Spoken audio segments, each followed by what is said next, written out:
umpisahan ko na tong aking Christmas tree. November pa lang. Usually, nagkakabit sila dito sa UK, 10 days or 15 days before Christmas. Pero ngayon, ako, mas maaga. Para mas ma-enjoy natin, alam nyo yon, mas ma-enjoy natin yung Christmas tree. Kaya, sisimulan ko na to.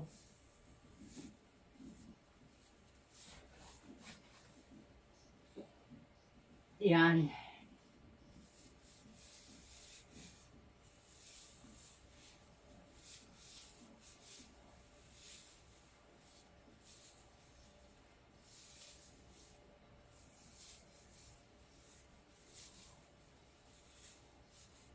Sa atin, sa Pilipinas, September pa lang, di ba? Dito hindi, kasi masyadong mga busy mga tao dito. Wala silang time. Eh ako naman, marami akong time. Kaya okay lang. Ayan. Alam nyo, ito lagi kong sinasabi, wala nang tatalo sa Christmas sa Pilipinas. Wala nang tatalo sa New Year, yung pagsi-celebrate natin ng Christmas at New Year. Walang tatalo sa Pilipinas. Alam nyo kung bakit? Kasi sa atin talaga, Christmas, alam mo yun, family talaga. Dito, maraming gift. Marami kang gift na matatanggap dito. Pero, hindi kasing saya nung nasa Pilipinas. Kahit walang gift. Alam mo yun? Dito, walang nangangaroling. Namimiss ko yan. Alam mo yung may kakanta sa bahay ninyo? Namimiss ko yan. Pero dahil ito yung pinili kong buhay, so, eto na ako pag Christmas. Iba talaga Christmas sa atin. Sinasabi ko, kung mag-a-abroad ka, at maninibago ka talaga, unang Christmas ko dito, umiyak ako. Kasi hindi ko ini-expect na ganun. Hindi talaga siya katulad sa Pilipinas na alam mo yon, pagising mo pa lang sa umaga, September pa nga lang iba na yung, alam mo yon, yung spirit ng paligid mo, iba na yung spirit. Dito hindi, normal. Normal day lang. Nag-ano lang kami dito, dinner. Ewan ko sa iba, pero sa amin, mag-asawa kami, dalawa kami. Ayun, may pumupunta sa amin dito. New Year, nagluluto ako pag New Year. Ini-invite ko yung kaanak ng asawa ko. Siyempre, kahit pa paano naman, marunong ako magluto. Pero yung mga niluluto ko, yung mga pagkain natin. Yan ang niluluto ko.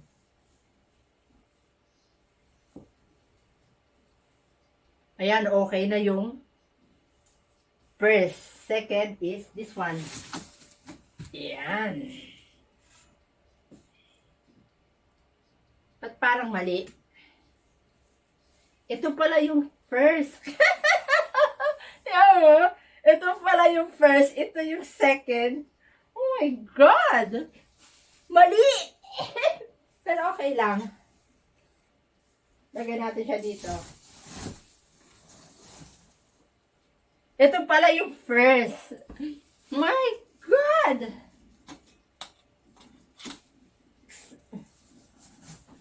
Ay!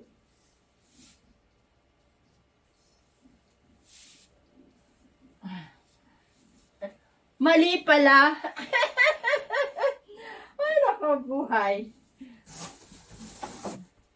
Alam niyo, yung asawa ko, gustong-gusto ng Christmas tree. Gusto niya yung maraming lights. Minsan yung nilalagay ko hanggang 1,400 lights sa isang Christmas tree. Minsan yung Christmas tree nga, bago matapos yung yung Christmas, iba na yung shape niya. Kasi nga ang bigat-bigat ng mga lights. Tapos yung asawa ko gusto niya talaga yung makinang. Ayan. So, itong unang ginawa ko, ilalagay ko dito. Oh, di ba? Looks Christmas tree na. Oh, syempre, medyo iaano natin para magmukha siyang maganda. Oh, di ba? So, ito na lang. Oh. Talagang Pasko na.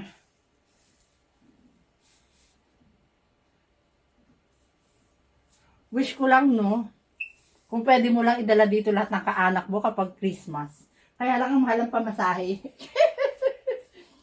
Ako nga, tagal-tagal ko nang hindi nakakauwi. Tagal-tagal ko nang hindi nagki-Christmas sa Pilipinas. Mula nang kinasal kami ng asawa ko. Siguro mga ano na, 2011, hindi na ako nag-Christmas sa atin eh. Last na Christmas ko sa atin ay 2010. Hindi ko pa nung kilala yung asawa ko. Hindi pa kami nagmi-meet online. Alam mo yon? Tapos, nag-meet kami ng February. Nag-meet kami online ng February.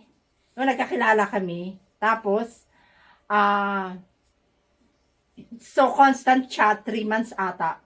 Tapos, June 2, umuwi siya ng Pilipinas para mag-meet up kami. Tapos, after nun, December ng 2011, ayun, pinabisit niya ako dito. Of course, ano niya, gastos niyo lahat kasi hindi naman ako mapera, no, para gumastos ako. Ayun, tapos February, sabay kaming umuwi uli dito sa Pilipinas. Nagpakasal kami ng March. Tapos June, bumalik na uli ako dito. Bali, 2012 kami kinasal. February kami, first namin talaga nag-usap. February 2011. Ay, liya pa 11. Tapos nakasunod agad ako sa kanya. Pagbalik niya dito ng June, inisikaso niya na agad yung yung papers ko para makapag-visit ako dito. So, na nag-visit ako dito, pero habang naghihintay ako ng papers ko para makapag-visit dito, inaasikaso ko na yung kasal namin. Oh, di ba, ang bilis? Kasi nga, Diyos ko, mag-iinarti pa ba ako? That time, 39 na ako. So, Diyos ko, hello? Mag-iinarti ka pa? 39 ka na? So, baka kapag hindi mo, at saka mabait naman si Kitty, mabait naman yung asawa ko, at saka marespeto. So, why not coconut, di ba? So, ayun. Pumayag na ako na magpakasal. Tsaka, mabait naman eh. Alam mo, sabi ko nga, eto walang etos to ha. Wala tong etos. Alam nyo, ang pagmamahal na pag-aaralan. Pero ang kalam ng tiyan, hindi. Yun lang yon. Pero syempre, mahal ko yung asawa ko. Kung hindi ko mahal yan, pwede na akong umalis kasi citizen na ako. Pwede ko na layasan yan kasi citizen na ako eh. Pero hindi ko ginawa kasi nga love ko asawa ko, no. Kahit pa ganyan-ganyan yan sa bentot. Love ko yan, my God. Alam mo yan yung aking savior. Tsaka hindi naman ako alam nyo, hindi ako hindi katulad ng iba na nakapag-asawa ng Pilipina na Diyos, Echos, huwag nga kayo Echos. Siyempre, gusto din nating makarating ng ibang bansa ng free. Ayun lang yan.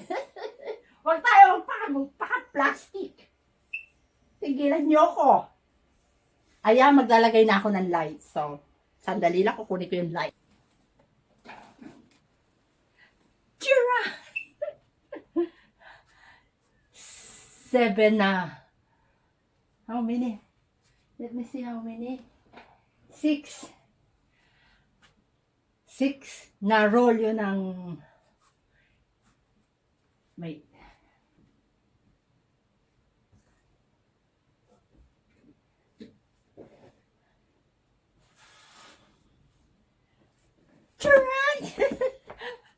ayan yung Christmas tree ay Christmas light 400, 180 and 200 lights.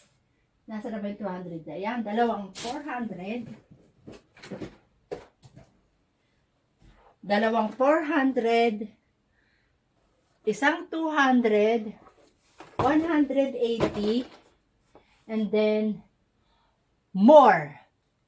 Gusto kasi ng asawa ko ng makulay. So, pero pag may, ano yan, pag may, pakikita ko sa inyo ha, pag may light, pag may lights, if the lights on, this is how it looks like. Oh, di ba? Pag wala, see? Ganyan. Asawa ko mahilig sa ilaw. Siguro dati itong between. Oh, ngayon buksan natin. Isa pa. Isa na lang. At ito ito para hindi nasayahan dito sa ano ko. Ewan ko na lang. Ito, 180. Pang ano to? Ay, bago pa to. Hindi pa nabubuksan. Ayan, hindi pa nabubuksan. Huwag na natin ito buksan. Hanap tayo ng luma.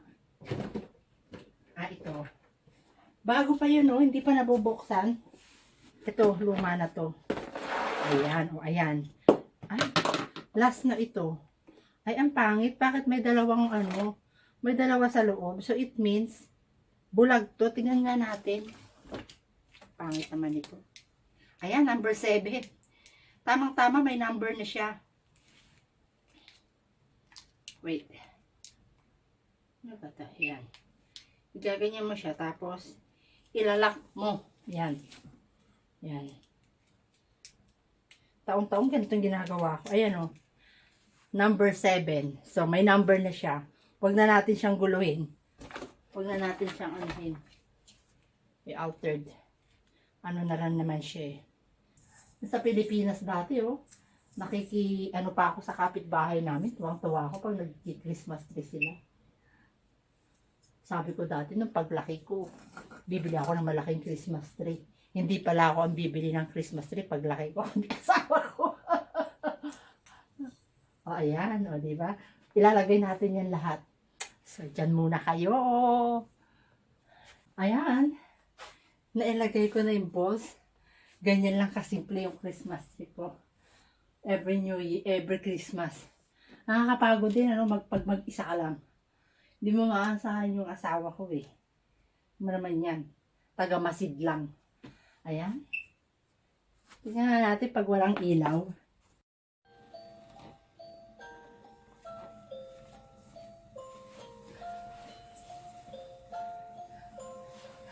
Merry Christmas! How, how, how? Di ba?